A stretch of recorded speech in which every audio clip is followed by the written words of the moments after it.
So we're on the third day of novice training here with MK's Transport and some of the guys for counterbalance forklift. We've had the last 3 days training, including counterbalance forklift, MEWPs, abrasive wheels and manual handling. Today is the examination day, so me and Mark are out doing the testing, and we had the likes of Jason all out training on Monday and Tuesday. So we're going to finish up here. We're going to give the guys a dummy run through the whole testing procedure, and then we'll run into the test to see can these guys pass the test for counterbalance forklift training. Again, a very important bit of air training. It has to be job specific.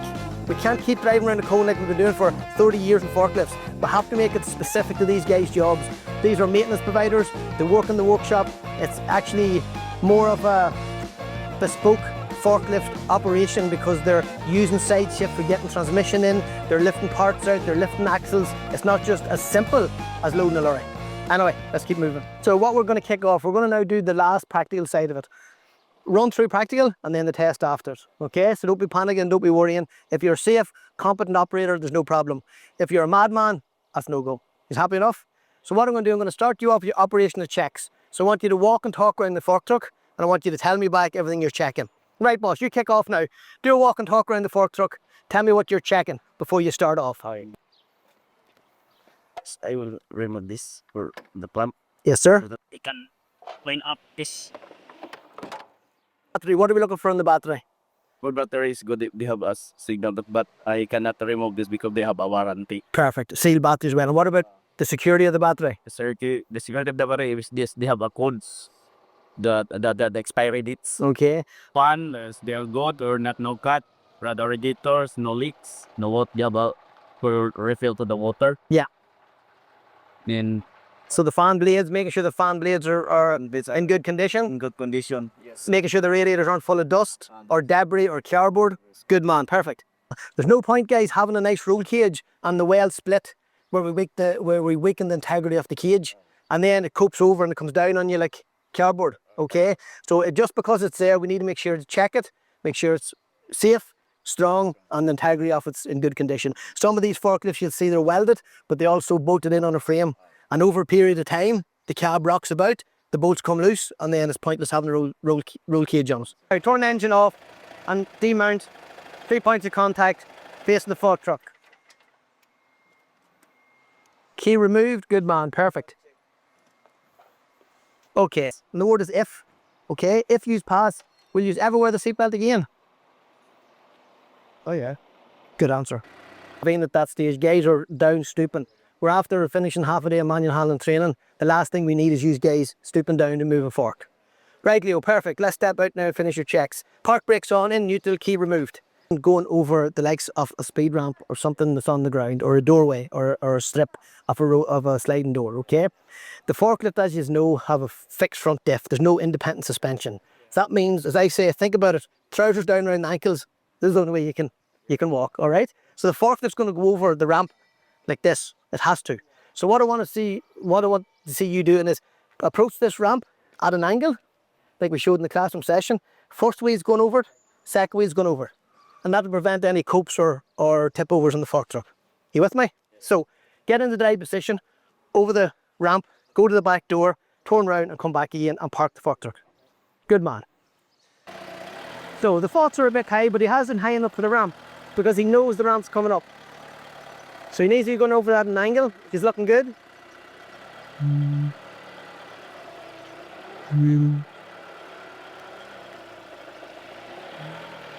So it's very, very hard, near impossible for him to cope a fork truck, even with a load on it, if he's going at that controlled speed and he's going over the ramp at an angle.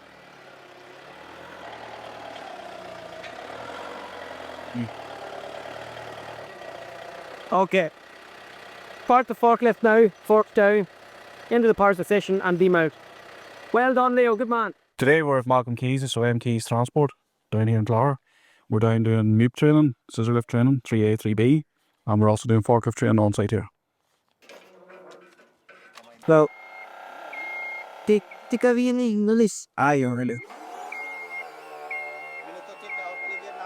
Now they have an outrigger. Yes, right, rigger's out now. They're going up. So that's to keep you from going over. Yeah. So they're going to balance that. And then if you someone stuck here in the repair this Show me. This emergency. Okay, show me now, right down.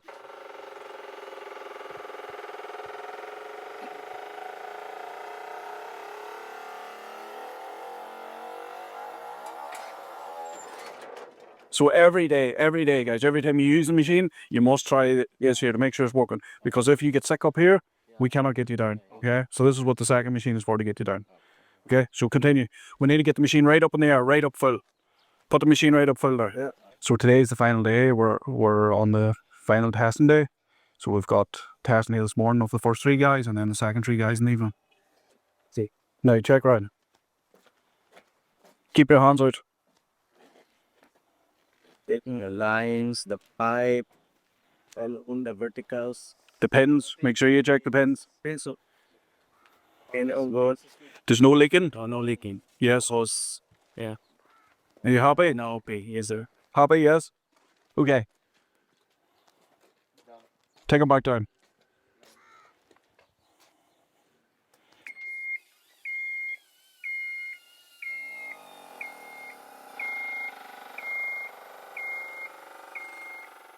This here is absolutely fundamental for Mac and Keys as well, you know, for the health and safety procedures and policies. You know, it's all part of the bigger picture here in the training. You check the platform page. Okay. The pins is over. All the pins. What else? The bolts must be better, yeah, but they are tight the pace. Okay. All is okay? Yeah, all okay. Okay, what is next? Speaks. What next are we checking for? Barrier is good. The gate. Yeah. Want to make sure the gate closes. Snakes. Decals. Yes. So this is all your different capacities, okay? Make sure the gate closes, okay? Make sure it physically closed, cannot open, okay? These guys have just commenced work on site here, so one of the first things we want to do is get them in, get them trained. The left side. Turn the key in left side. Okay. You can pause it, you can up and down. Okay, so go ahead. 3 points of contact. 1, 2, and 3. Put out your basket. Push your basket out. Make sure it works. Sir, excuse.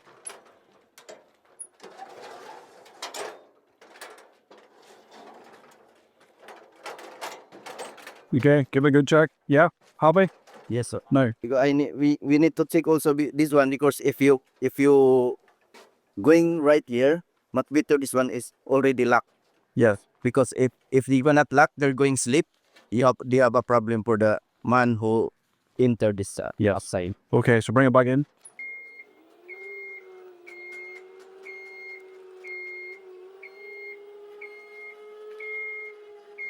See your hands. Always keep your hands inside.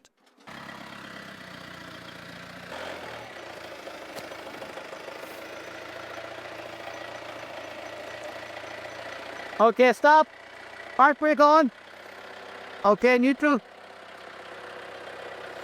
All right, good one. And then we're gonna use the side shift facility to get it to the headboard.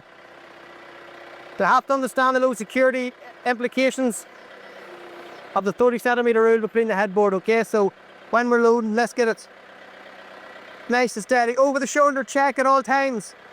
Is that tight enough? Have you left enough room for me to walk past that pallet? Or have you made that awkward for me? Yeah. Yeah. Good man, but between the cube and the trailer, I can't walk past it. Good man, so you've left it now, good. That if I was to come like this, right, and I'm walking towards you, I can't get past there, I'm gonna have to walk around you. If you leave that gap too far, the ordinary member of the public or your colleagues that don't drive fork trucks are gonna walk straight past that, and you're gonna pin them up against the chain. Now they deserve it, but that's irrelevant. You get me? Yes, right, let's go.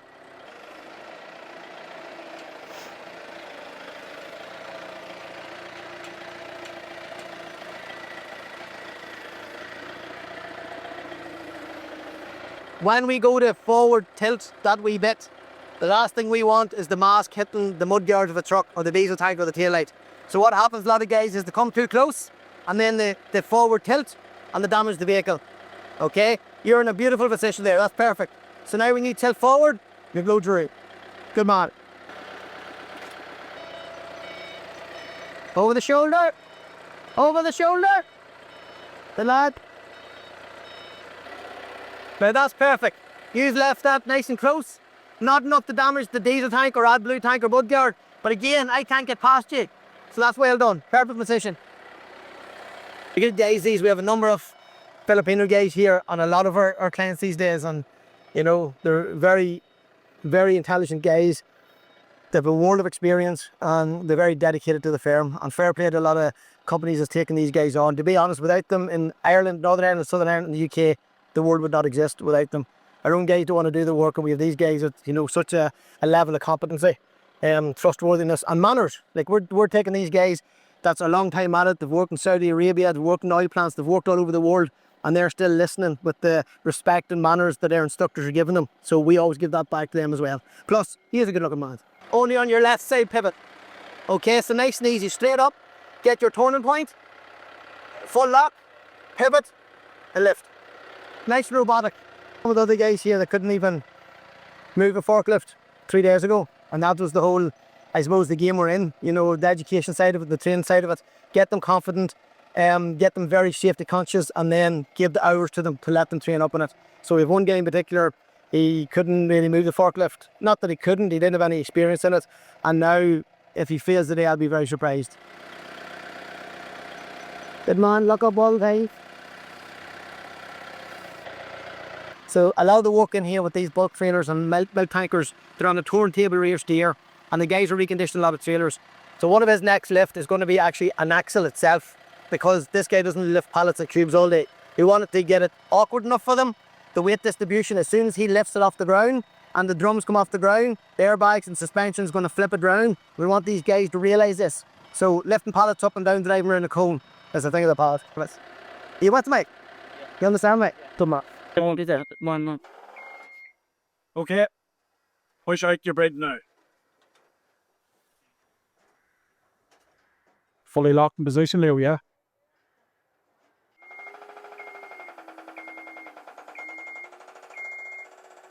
Bring your bridge back in. I want you now to rescue him on. Just bring him down nice and steady. What's your hand? What's your hand?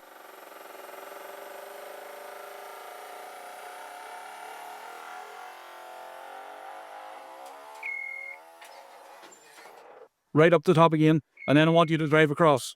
So look right around you first of all. Make sure all four sides are clear.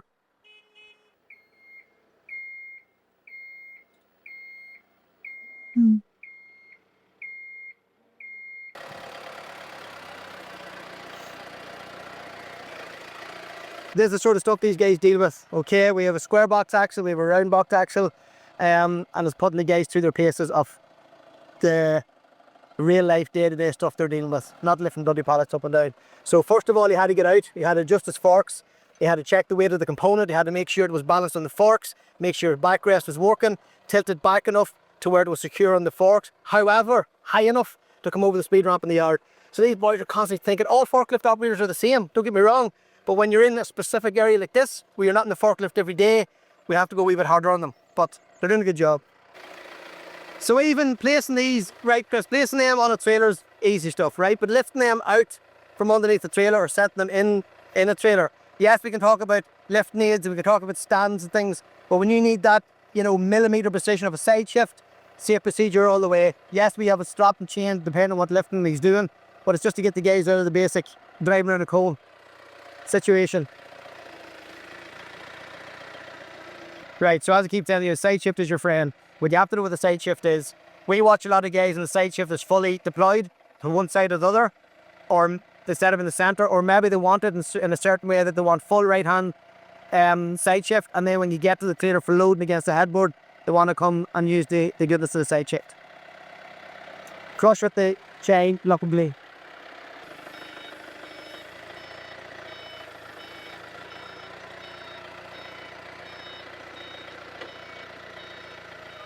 Now this guy here is at the minute with four minor marks, that's it. He's allowed up to 40 obviously and no safety critical. So at this moment in time, after what we're now in 20 minutes in for his test, he's looking like he's going to pass, okay? Now, Chris, if I were to go and tell him now, right boss, let's go into the test mode, a lot of guys come under too much pressure and they make stupid mistakes. Hence why my attitude adjuster comes out, because you get that across the knuckles. So it's cool, so it works. This guy here is Jason. Right? I think it's pronounced Jensen.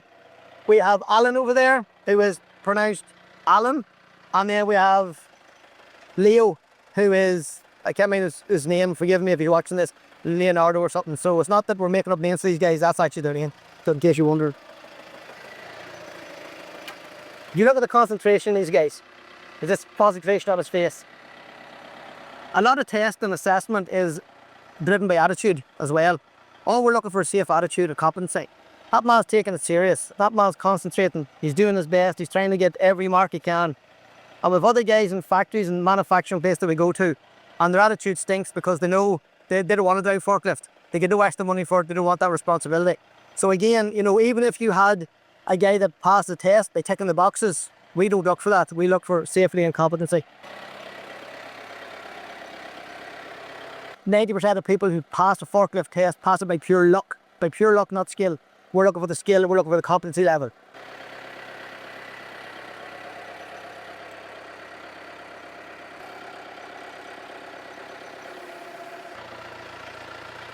So you see here what we're looking for. There should be 2 sharp blasts of the horn on cue every time. Because it's okay us knowing what's happening, but you get some of the gears in the office, some of the guys in the office, it's all admin, and they come out on the yard to chat to this man, and they presume that Jason sees them and hears them. You can't when you're concentrating on a fork truck. This is the rescue side. Guys hire these in, there's no training, there's no SOP, there's no risk assessments, there's no RAMs. Stuff goes wrong, they bring guys like us in from an accident investigation point of view, especially for insurances, scumbags, and all they want us is to find all the faults. And listen, we do what we get paid to do, but if we're on the wrong side of that, then we can make it very hard and very nasty for a business and a company, because the whole thing, as we said to these guys, is you come into work safe, you go home safe. That's the bottom line. So we're finishing off the 3rd novice guy. So that's 1 refresher at the start of the week, 3 novice. We're coming to the 3rd day. This guy here has now finished his testing, finished his training. I just want 1 more chicane out of him just to give him more confidence. And then that'll be invoice signed off for a 3-year period. And then of course we manage the training matrix in nearly all of our clients that we provide CCA or health and safety or recurring monthly services to. We'll manage the matrix. We will update all the training records. We keep the training records. The client has access to all the information. And then we will manage the retraining. So we will schedule that in on time, book the training. Companies like this, most of the time we just land on site, we book it in advance, take the guys off to work and train them in the work environment. So for example, on the MEWP bit that's just finished, all the guys that's finished the MEWP have been sent back to work, apart from 1 that's doing the test. Then when he's finished, he's sent back to work and another guy then is brought out. So we work with the company for productivity while it's doing sufficient high level training. So also today, obviously as part of our monthly CCA packages, which is where we take over the compliance and manage operators license and all. We have a couple of drivers to chat to, a couple of driver infringement issues that we have to deal with the guys, which again isn't with a big stick beating them on driver infringements. It's about education, showing them where they're going wrong, showing them the live data of what transport enforcement they see at the roadside, and also the likes of our transport compliance records. So we have all digitalised forms from our other work declarations to health checks, eyesight checks, contracts of employment, job descriptions, other work declarations, etc. So we have a couple of drivers to speak to who have questions about the digital forms themselves, and again, that's what we're here to do, to school them up. Remember, if these companies don't have this in place, and more importantly, they can't prove this in compliance with conditions and undertakings of their operator's license, well then they're a non-compliant operator. So there's so much work is in the background, and we support the transport managers that we put on site here. We support the operator themselves and their maintenance managers and everybody within the business. However, they still have a business to run and a business to grow and customers to serve. So to take that weight off them is what our support service is all about. My name's Andy Greaves. I'm the workshop manager here at MK's Transport in Clogher County, Tyrone. We run a fleet of 57 trucks and 60 trailers here.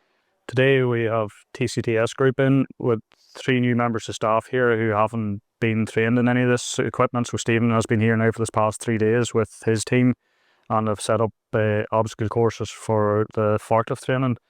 And they've done 2 days training and then done their examinations tests there today. So that should leave everybody compliant now and up to date with all licenses. TCTS have been here now since I've been here, 5 or 6 years now. They come here once a month and check through safety inspections, they check through driver's licenses, and would go through the garage then to check all health and safety equipment and that everything is up to standard. It's a necessity for the work that they do that they can use all the equipment safely and understand the health and safety requirements. TCTS is vital to ensure that we as a company can operate legally and within the requirements of the law. And nobody's perfect, like Stephen does point out what we're doing wrong, and then we'll advise how to fix the problem and what we need to do moving forward to ensure it doesn't happen again. TCTS, I would recommend to anybody. They're great fellas to get along with, and they're good fun. Like, you can have a bit of crack with them. There is a serious side to it, but there's also a fun side to it.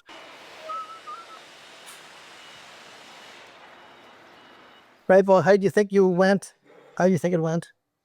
I think it's You went good. Did you have any issues, any failure points that we should be marking you down on? What do you think? What do you think? the one that I Good man. Okay, perfect. So the point that you know that and you realise that and you fixed it and adjusted it very quickly then with no problem at all. So within the marking sheet, okay, I'm happy to tell you that you passed on your forklift training. So that's 3 days of, it was intense enough training, wasn't it? You were at it all the time, Do you feel confident Yes, sir. operating the forklift? Yeah. Did you learn much from it? Yes, sir. Did you learn anything from it? You learn maths. Good man. Okay, that's the main thing. Now, what we covered in the training course and what you do after we leave is completely down to you, okay? You know you've been trained, you've met the set standards and requirements. So if you don't do it that way going forward and there's an incident or an accident, you're the competent operator, okay? So as I said to you guys, when we leave, you might never wear your seatbelt again. That's your choice, okay? Not our choice. Okay, good man, well done. Listen, you passed your counterbalance forklift 3-year certificate, and then the rolling cycle we get you for your refresher. Your refresher will only be a 1 day. You don't have to do the 3 days again. All right, so here, give me some skin. Well done. I'm Alan Mabindan. I'm from the Philippines, and I'm working in MK's Transport as a mechanic.